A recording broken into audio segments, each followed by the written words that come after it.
Hari ni Pak Su nak kongsi sikit tentang azam ya, azam tahun baru ya. Pak Su percaya setiap kita ada azam ya, sama ada dari sudut prestasi kerja kita, perniagaan kita ya, cita-cita yang kita impikan nak lakukan, nak tulis buku ke, nak buat video ke ya, nak buat artikel ke, nak bantu orang buat kebajikan ke, nak tingkatkan amal ke ya. Macam-macam lah azam yang kita boleh tetapkan ya untuk tahun ini ya. Jadi azam ni merupakan satu tekad yang mendalam ya, keinginan yang kuat ya, yang kita sertakan dengan target sasaran, ada sasaran ya, ada perancangan dia ya, kemudian ada kerangka masa, jangka pendek, jangka panjang ya, 1 bulan, 6 bulan, 1 tahun ya. Dan juga ada strategi-strategi yang kita tetapkan. Itu baru namanya azam ya. Kalau setakat angan-angan, itu dalam minda saja ya.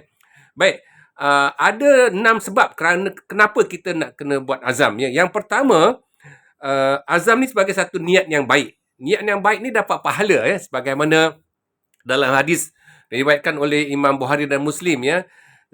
Sesiapa yang berniat melakukan kebaikan ya, Allah akan tulis baginya satu pahala ya. Kalau dia berniat dan dia melakukannya ya, Allah akan tulis 10 hingga 700 bahkan lebih pahala.